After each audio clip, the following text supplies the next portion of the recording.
There was a time when the world feared Germany, not just in war rooms or boardrooms, but on football pitches. The moment that white jersey appeared on the other side of the tunnel, opposing teams already felt something tighten in their chest.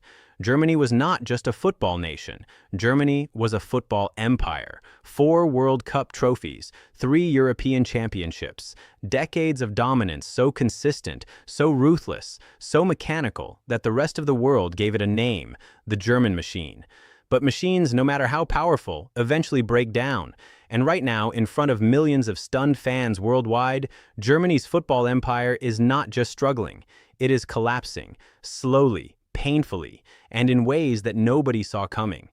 To understand how far Germany has fallen, you have to understand how high they once stood. The 2014 World Cup in Brazil was supposed to be the crowning moment of South American football. Instead, Germany walked into the Maracanã and dismantled Brazil 7-1 in their own home. 7 goals, 1 game.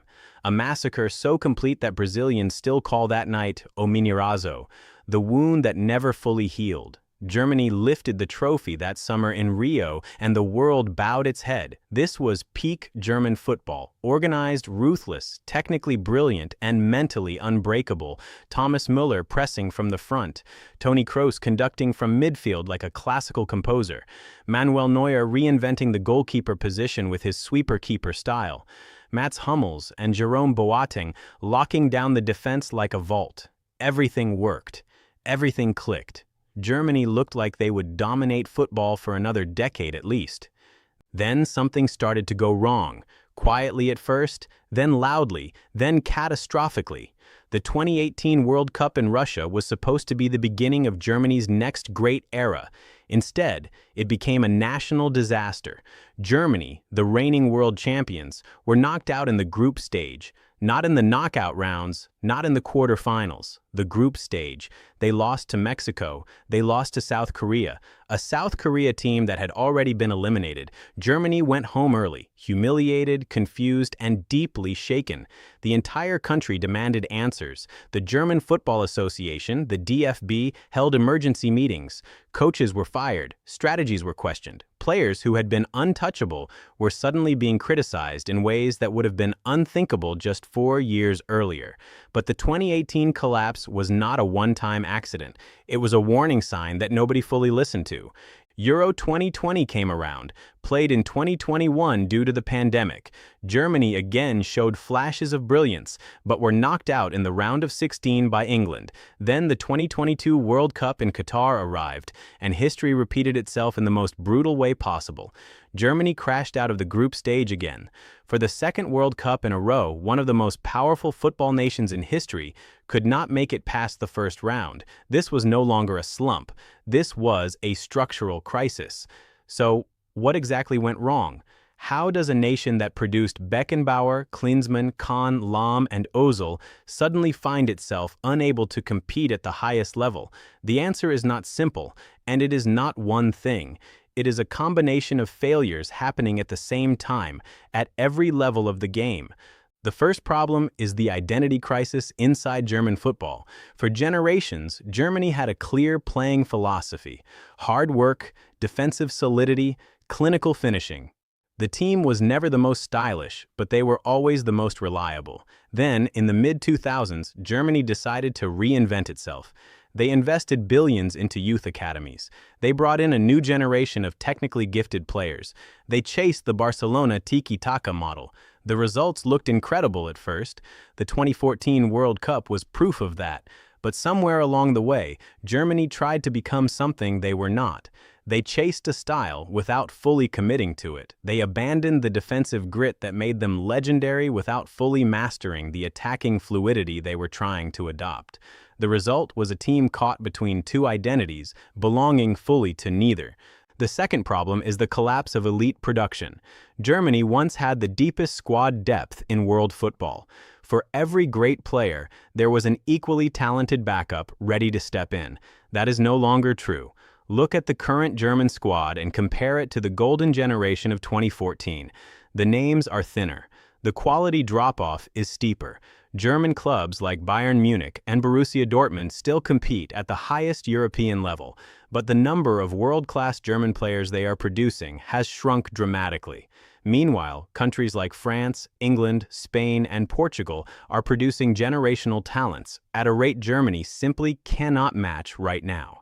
Kylian Mbappé, Jude Bellingham, Pedri, Gavi, these are players redefining what elite football looks like. Germany has Florian Wirtz, who is genuinely special, and Jamal Musiala, who carries enormous promise. But two brilliant players do not make an empire. The third problem is leadership instability. Since Joachim Löw's decade-long reign ended in chaos after Euro 2020, Germany has been searching for direction. Hansi Flick came in with hope and left under pressure. Julian Nagelsmann arrived carrying the excitement of a young visionary coach, but even Nagelsmann's early results with the national team were inconsistent. Coaching changes at the top level take time to fix deep structural problems. And Germany, perhaps for the first time in its history, does not have the luxury of time. The footballing world is moving faster than ever, and rebuilding takes years that Germany cannot afford to waste. The fourth and perhaps most uncomfortable problem is the cultural shift within the squad itself.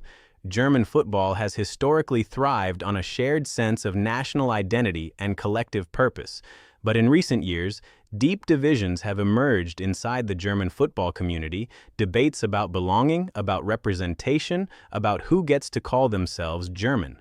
The famous photograph of Mesut Özil and İlkay Gündoğan with Turkish President Erdogan before the 2018 World Cup cracked something open that has never fully healed. Özil, one of the most naturally gifted German players of his generation, retired from international football citing racism and scapegoating from within the German football establishment.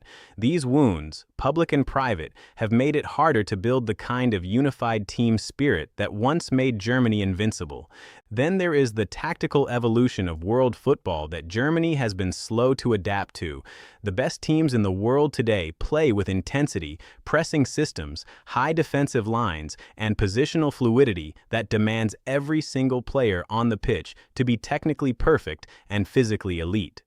Germany has been behind the curve in adapting these systems at the national team level, while Spain, England, and France have evolved their national setups to reflect the modern game. Germany has often looked confused, switching systems mid-tournament, unsure whether to play with a back three or a back four, unable to decide who their genuine number 9 should be. The 2024 European Championship, held on home soil in Germany, was supposed to be the Great Reset. Germany had home advantage, passionate crowds, the emotional weight of a nation demanding redemption. For a brief, electric moment, it looked like the revival had arrived. Germany played some genuinely exciting football in the group stage. The atmosphere was electric. Fans poured into fan zones across the country. But then in the quarterfinals, Germany ran into Spain, a team playing the most fluid, technically brilliant football of any side in the tournament, and Germany were knocked out. Again. The dream ended before the semifinals. On home soil, in front of their own people. The collapse of Germany's football empire is not just a sports story. It is a story about what happens when a nation built its entire identity around a certain kind of excellence, and then slowly, through a combination of complacency, identity confusion, structural failure, and the unstoppable rise of rivals, begins to lose that excellence. Germany is not dead. German football is not finished. Florian Wirtz is one of the most exciting players in Europe. Jamal Musiala has the kind of talent that appears once in a generation. There are young German players in the Bundesliga right now who could become world-class forces over the next 5 years. But here is the brutal truth that every German football fan has to face. The empire is gone, the machine is broken, and building something new, something worthy of Germany's extraordinary football history is going to require more than just talented players. It is going to require honesty about what went wrong, unity about where to go next, and the kind of patience that a footballing superpower has never truly had to practice before. The world once feared Germany on a football pitch. That fear has faded. Whether it ever returns depends entirely on what Germany chooses to do with its ruins.